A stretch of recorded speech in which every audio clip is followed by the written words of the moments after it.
Welcome back to Brain Shapes, Neurodiversity at Work, our special podcast series where we explore innovative approaches to disability advocacy and independent living.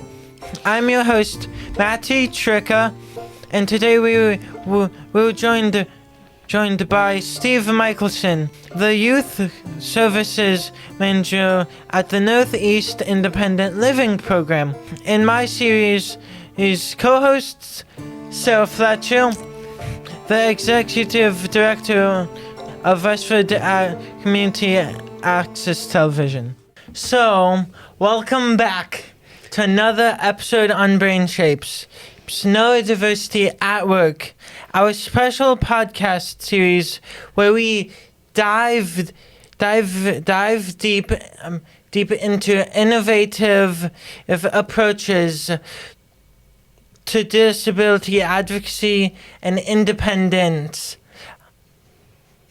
I'm your host, Matty Tricca. My co-host is the Executive Director of WestfordCAT, Sarah Fletcher, and we are joined by Steve Michelson, and the Youth Services Manager at Northeast Independent Living Program. Without further ado, welcome. Welcome, yeah. Thank awesome. you so much. Nice to I'm have you super here. excited. When I ran into you at the Silk conference, I was like, you said you had a podcast. Right. I'm like, let's go. Let's Let's get it do set this. up. Yeah, we Let's have a lot do to this. talk about. Excellent. So Yeah. thank you. Nice to have you here. Yes. Go ahead. You want to start with a Yeah, first sure. question? Yeah, just So I guess first, tell us about NILP and what motivated you to go into this type of work. Absolutely. Yeah, so I've been with NILP for 11 years now. It's gone by pretty fast. Started off in the classrooms as a youth services skills specialist and slowly just started to work my way up from coordinator. Now I manage the program. What really got me into it's a funny story. I was in between positions. I had been running a program in Raymond, New Hampshire, nonprofit out there, and they sort of just stopped operations. Funding runs out for whatever reason. And so I was roofing, and the individual, Alicia Thine, who was running the program at the time, knew this because we'd been friends for a while, messaged me on Facebook and say, hey, I have something for you. Can you come in now? And so I flew up to Lawrence. We're in Lawrence, Mass. Changed in the car, interviewed, and got hired that day. So the rest is history, about 11 years ago. I have a large enthusiasm to work with this age group specifically, and just to kind of help individuals grow in whatever aspect that is. So being able to do that, hearing the success stories, seeing the success stories, Mr. Tricca, firsthand is, it's beyond whatever pay you can get. It's pretty worthwhile. Right. So as Matty introduced me, my name is Sarah Fletcher. I'm the director here at Westford Community Access Television. And I want to thank Matty for allowing me to horn in on his podcast here and do this Neurodiversity at Work series. I came on with an interest in helping potential employers break down those employment barriers for people with disabilities and neurodivergent individuals. Companies are increasingly focused on DEI initiatives, but I think many are struggling with how to really create that truly inclusive environment. And I think the real work goes beyond the hiring. It really requires that culture of acceptance, understanding, genuine inclusion. Organizations need to create strategies to develop environments where an employee can thrive. But we're also in a situation where we have to have these kind of delicate conversations. And how do we talk about what your special needs are and how I can fit you into the environment without getting onto grounds of, a lawsuit, right? Because this is sensitive. But I know there are questions that I can ask every employee. What kind of environment do you need to thrive in? Right. Do you need a quiet environment? Do you need a busy environment? Do you need time alone? Do you need time off? Whatever those special questions are. And how do we, as an employer, address those and create, what's like the first step in creating that environment for an individual? Yeah, I think there's a lot of different steps. It's a fantastic question. I think having connections to independent living centers like us that have connections to schools that have connections to you are important to recognize those connections. So as a business, I think it's important when there's opportunities like we had spoken about where we're out on the plaque, we've had those connections so you understand sort of the things that we're bringing to classrooms for students that might be coming to work with you. And those are a lot of the things that we want to try to connect. Are they getting the services outside?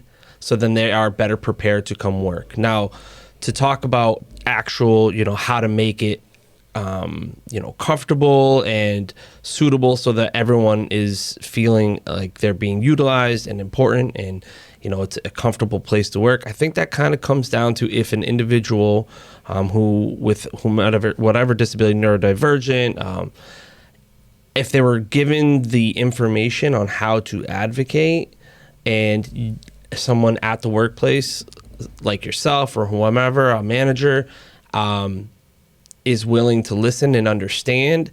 And I think a lot of the stigma can come down to if an individual that might be neurodivergent or might have any sort of disability that might look on the surface that they're not doing their job and just making assumptions.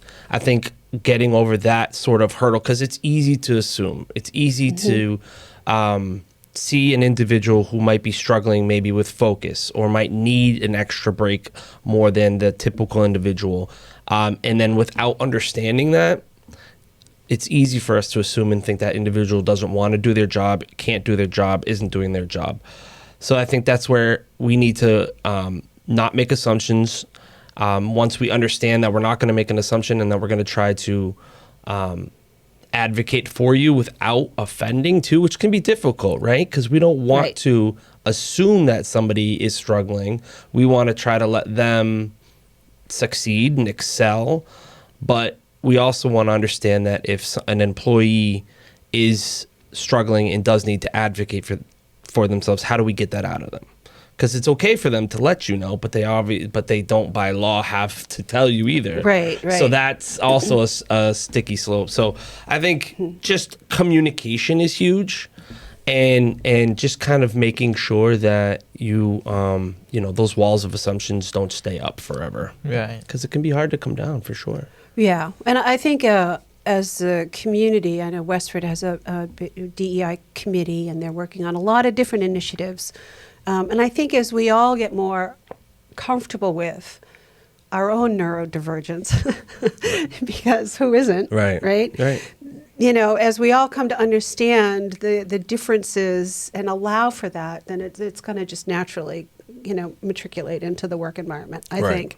But, to be I think people need to just build their level of awareness about it. And that's, part of the process here is what we're trying to do, is create some awareness for organizations that there's a relatively untapped workforce out there. Absolutely. And, and they're chomping at the bit to work and take care of themselves. And, so tell us, what's the age group of people you're working with? What kind of job skills are you helping them with? So we work with students 14 to 22 in high school or participating in extended year programs or first year of college up until 22. And we have two programs that we really focus on that are funded through Massability. It used to be MRC. So when you talk about MRC now, they're Massability. Yeah, good key to remember. That is a good key. Big redo on the name. That's a real shift. That's wonderful. Yeah, it's taken me quite a while. Massability. It's going to take me a little bit. So, but Massability being the main funder for two contracts that we work under. So one is TAP, so that's our Transition to Adulthood program. And then we have Pre-ETS, which you went through, Matty, which stands for Pre-Employment Transition Services. Same age, but the focuses are just a little bit different. Both can have a heavy focus on work, but Pre-ETS is primarily to get students ready to work independently in the community. So with TAP, we can talk a little bit about it because, that's a really great program that can kind of hone in on goal settings for individuals. That can be as little as, I have had students that needed to set a goal on how to tie their shoe independently. I think that's a phenomenal goal to try to set.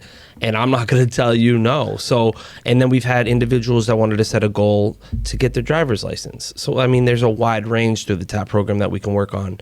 And that is what we do.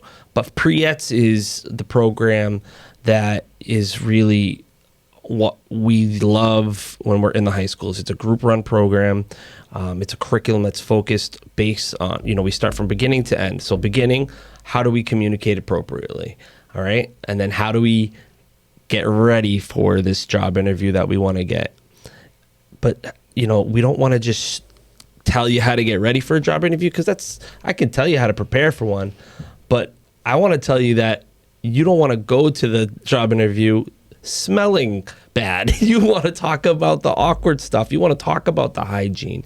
You want to talk about the things that we forget. Transportation. How am I going to get there if I'm not driving? What if I don't have my mom, dad, or guardian to bring me there? How does transportation work outside of? So there's all these little nuances that you don't want to leave unturned with the PREETS program. And with our curriculum, that's what we try to do. We try to. So what do you call that? PREETS? Yeah, pre-employment training? transition services. Transition services.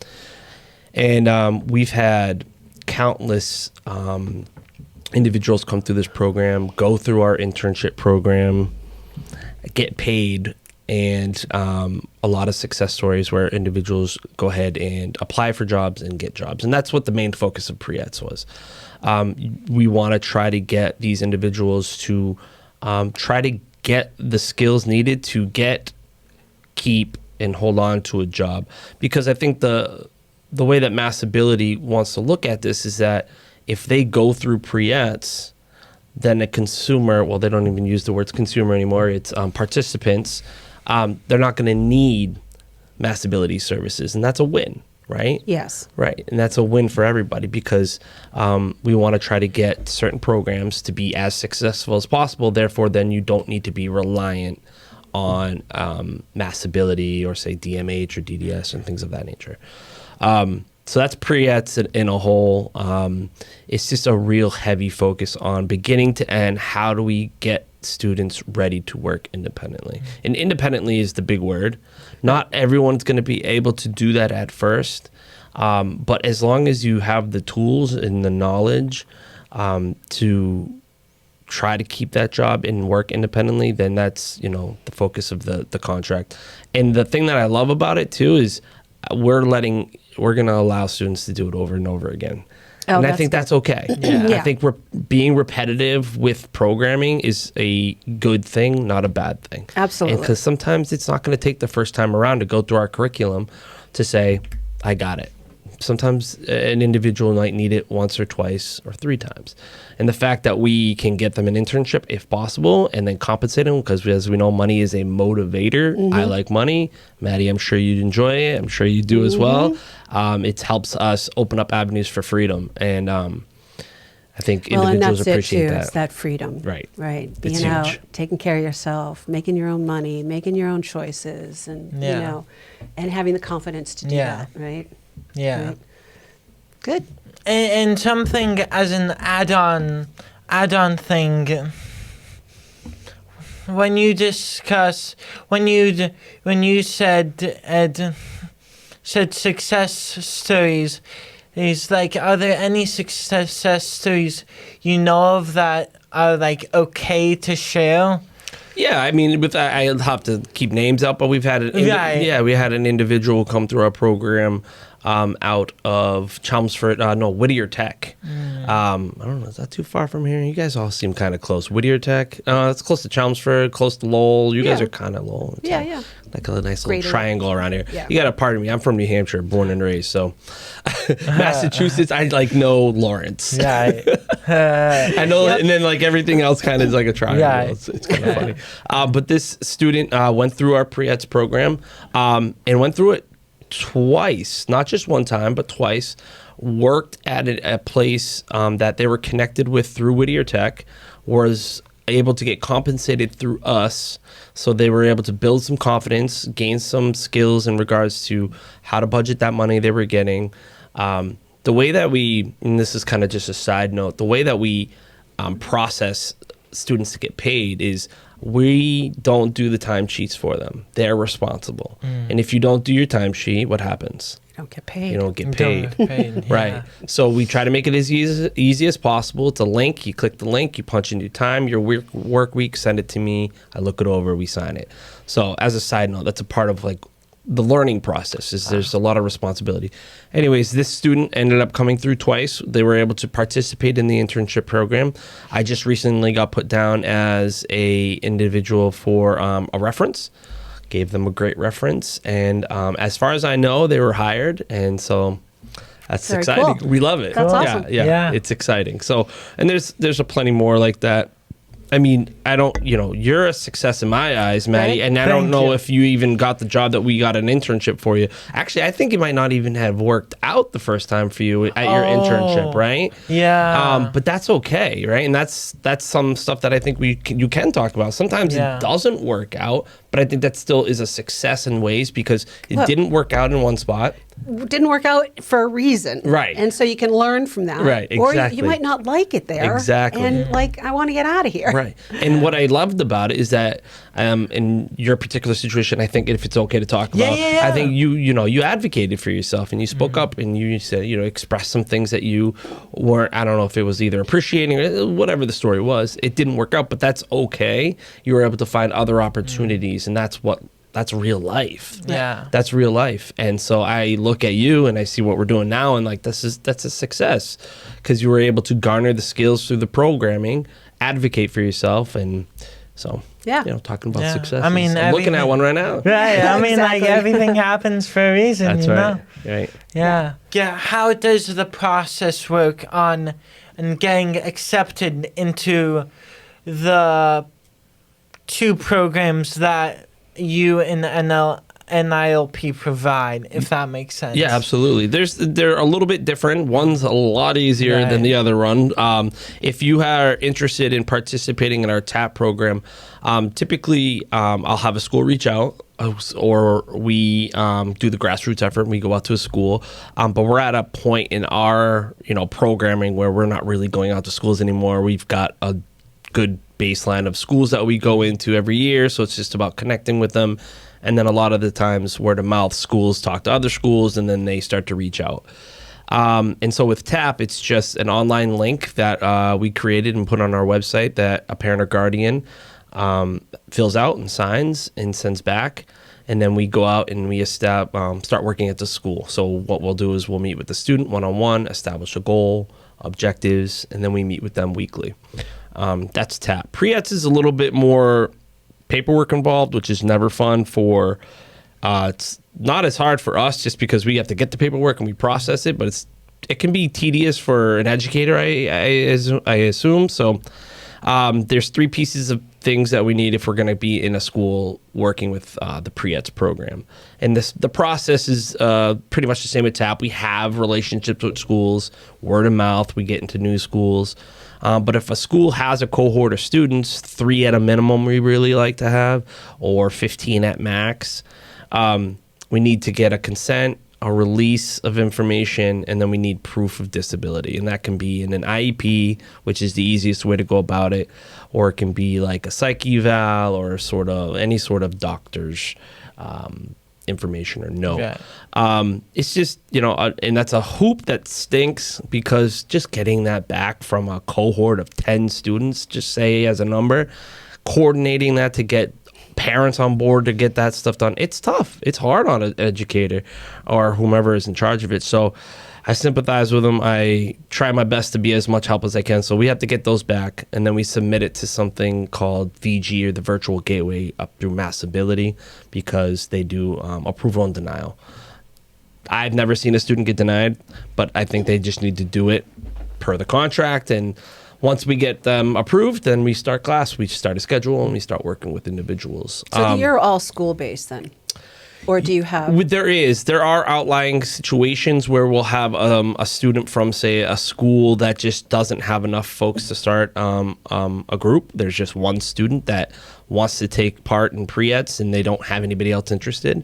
We have virtual groups. So right now we're in the middle of fall virtual. How's that working out? It's good. It's good. It's not as because I'm a big proponent on our curriculum is about 15 to 20 minutes of talking in regards to, say, we're talking about communication, and then we have activities to get them engaged, up, moving. I think individuals of all levels understand and learn a lot better when you're up and moving and doing different projects. So when it's online, it's not as engaging, which is unfortunate, but it's the best way we could still provide it to schools where I have 5 staff already in, like, with packed schedules. And so we're already thin, and I can't send just one staff for one student out to, a 45-minute ride school type of deal. You know what I mean? So yeah.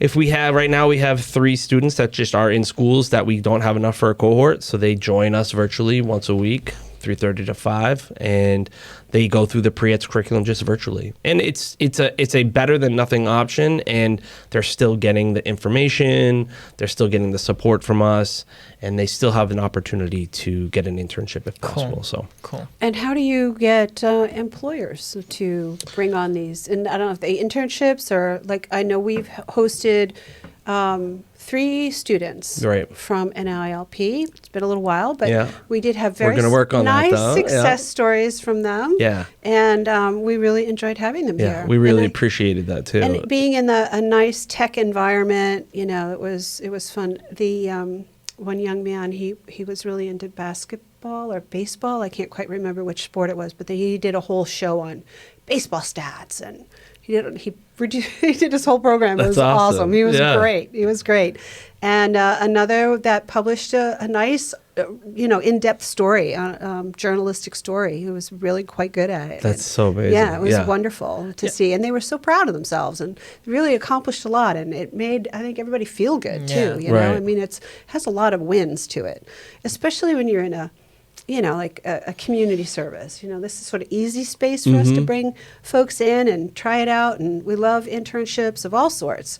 So, I mean, how do you get your employers, and how do you prepare them for that? Yeah, so it's a lot of grassroots efforts and a lot of community involvement. And when I say that, it's like a lot of the mom and pop shops are the way to go in regards to working in the community. The larger corporations aren't going to take us because there's just a lot of hoops that you got to go through, a lot of regulations on their end. So I find that, when we come to, Westford cable access, is that what it is? Yeah. Community access, and things of that nature, or just like a family-owned restaurant, they're a little bit more willing just because the way that we try to present it is it's an opportunity to get somebody in your community some work experience that is going to be at no cost to you, where we cover the liability because our insurance is a big old insurance thing. So we can cover any sort of, if there's an accident or things of that nature.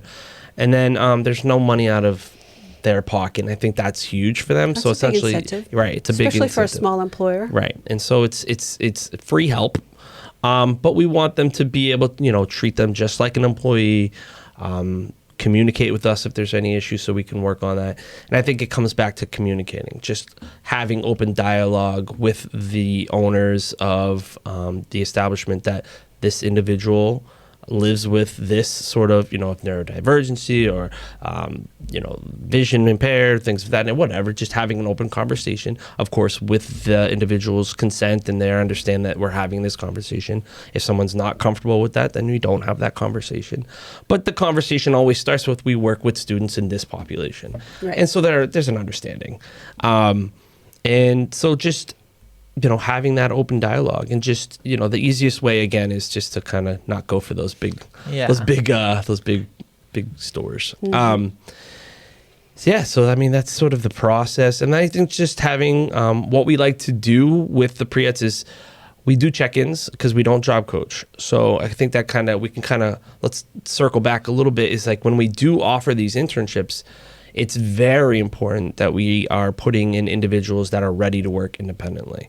And that's unfortunate, at least on our end. It kind of makes me sad a little bit that, someone that might not quite be ready but is very motivated but would need a job coach, we can't provide that. Just contractually, just schedule-wise, it's just not something that at least we can do. Yeah. I know there has been situations where a school can provide somebody for that, and that's awesome. We'll take that. So I think that sort of stinks a little bit, but when we are going through the pre-ETS program, if we're doing our job correctly, the individual will be ready.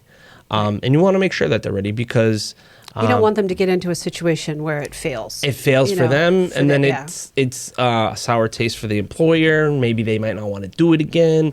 So there's just a lot of little pieces you want to make sure fit perfectly. So. And then another piece of that, outside of the grassroots efforts, a lot of these schools are already connected with places of employment because they're going to like job sites during the school day. And so we were never taking advantage of that. And so last year, I was like, why? These schools already have connections. We are going to be providing the pre-ETS curriculum to help them hopefully maybe get a job at this place one day or somewhere else. We can provide the compensation to further motivate you. When you're already at a job site getting paid for free, that's not motivating. Yeah, it's a great skill. You're learning skills and it's awesome. So last year I said, there's a lot of schools already in spots. Let us just be that connection where the students get paid. And it's worked out really well that way. That's awesome. Yeah. That's really nice. Yeah. How do you get students motivated, if that makes sense? Yeah. For me, that's an easy answer for me, and that's something that I try to incorporate with my staff, is just enthusiasm. Just being enthusiastic about what you're teaching is going to get students motivated. Right. And if you're mundane, and if you're just going there because it's your job and you're talking like a robot, that might make Elon Musk very happy to talk like a robot, but it won't make a student who is still learning, still trying to understand what they want to do in this life, is really motivated by certain things. If that's working in a certain industry, money. So just when I was in classrooms, I made it my goal to just be as enthusiastic, as outgoing, sometimes too loud. Sometimes I've literally been in classrooms where they, 3 weeks in, they're like, okay, we're going to move you to the end of the school so folks can't hear you, because they love the enthusiasm. Right. They love the engagement, but they didn't want to keep interrupting other classrooms. So, I think just being enthusiastic about what you're teaching is going to help motivate the students, and just keeping them engaged. They get it. They get it throughout the day, all day. And I love educators, and I think that they have one of the hardest jobs in the world. Absolutely. But they have been listening to them all day, and if we're just somebody coming on the outside, I think if we can just be a little bit of different tone, a little bit different energy, I think that's motivating. Yeah. So what are some of the biggest barriers that you see? What are the barriers for not only the individual coming in to apply for a job, or but also for the company too? Like, what are some of the bigger barriers that you've seen? I think, there's not enough companies taking chances, or even understanding that there's sort of programs like ours out there, so that they can better understand sort of what the students are being taught in the school.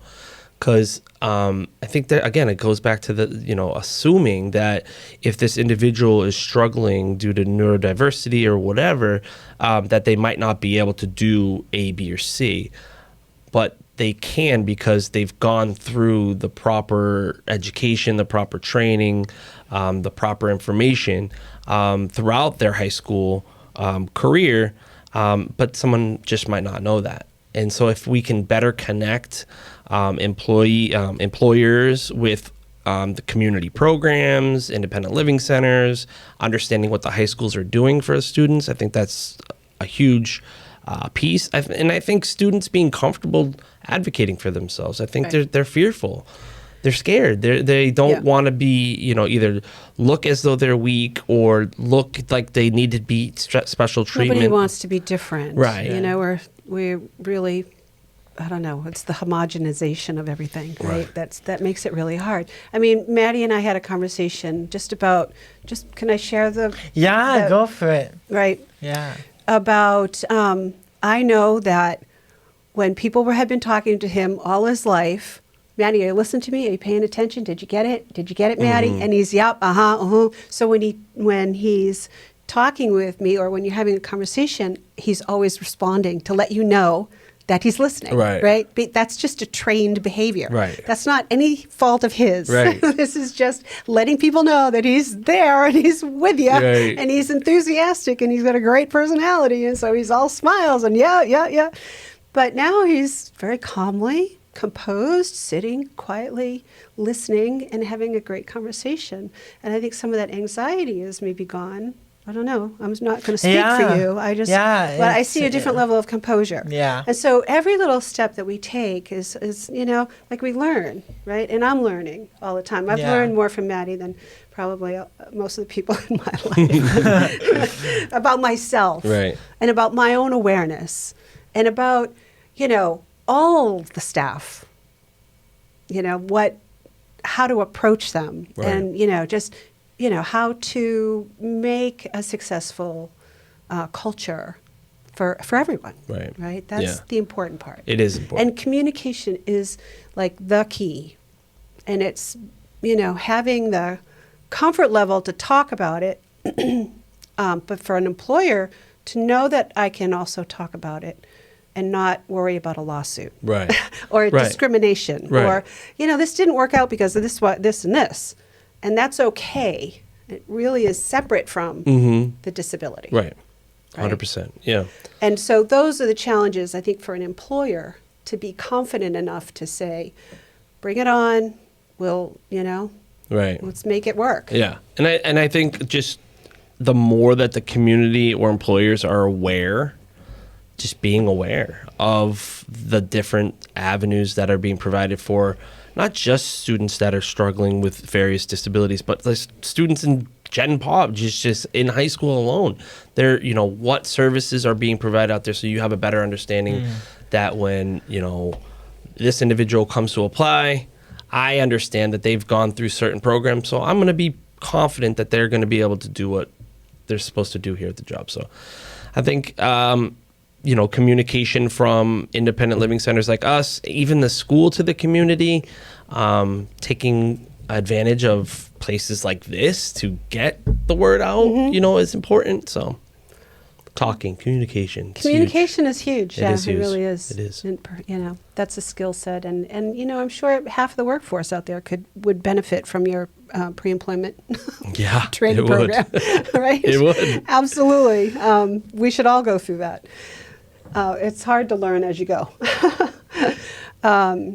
Resources. So let's focus a few minutes on resources for individuals and resources for employers. How do we get in touch with you? Is there anything that we haven't covered that you think, here's some resources? Share, how do people get in touch with you? So the best way to get a hold of me is you can email me at smichelson, my last name, @nilp.org. And you can go to our website, nilp.org. And that's Northeast Independent Living Program. Yes. We a couple years ago, sort of like MRC, switching to Massability, we had that big long name, Northeast Independent Living Program. Then we kind of went to NILP, but that's what NILP stands for. Right. So if you want to check out all the other programs that we offer, you can go to nilp.org. And or you can email me anytime if you are interested to chat more. I would love to talk to anybody. And there's a lot of other things that we offer that we had a wonderful interview at WBZ Channel 4 News in Boston who came up and did an interview with us and one of our students because we offer Massachusetts driver's manual training.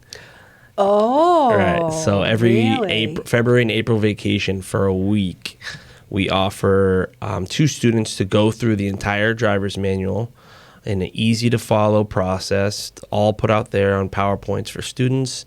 They don't have to read anything. We'll read it all to them. And we have fun, interactive practice tests that we use through Kahoot. What's Kahoot? Kahoot.com is a fun testing site. Cool. Yeah, it's a lot of pop quizzes, very fun and interactive. And then the great part about if you come in person, because we do offer it virtually if you can't make it, because we know that there are towns that are far away from Lawrence, we have 2 driving simulators. Oh, now that's cool. Right, and that gives students a real feel on how it is to be behind the wheel in a safe environment. So we have quite a few success stories there where students have gotten their license, and it's amazing. So when we got interviewed, we had one of our students there. He got famous, went on the news. It was pretty cool. But yeah, that's, we offer that. We have summer programming that we offer, and workshops twice a month that we offer. Some that are just, really important topics like, relationships or communication or how to make a shopping list, things of that nature. But we also have like video game tournaments and just little stuff that, yeah, those ones are pretty busy, the video game I bet tournaments.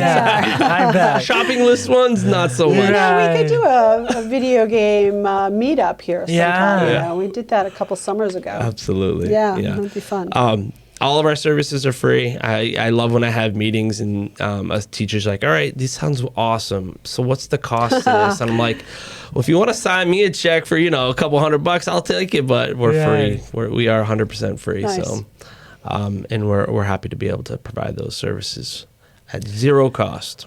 And other organizations you're connected with for social services? Yeah, so Massability being one of our bigger funders for the 2 contracts that I work under, a great resource. I can't, talk enough about the importance of the 688 referral, and just at that ripe old age of, 15 and a half, 16 and a half, right around there, start talking about that 688 referral and trying to get connected to different opportunities like Massability, DMH, DDS, things of that nature. So, but Massability is a great opportunity and a great organization to absolutely talk about and get involved with. Cool. Yeah. Cool. Any last questions that you have? I think that covers it. Anything else you need to tell us? Yeah, I appreciate it. Hey, listen, I appreciate you having me on. I love seeing you grow. I'm so happy we were able to connect at the Silk Conference.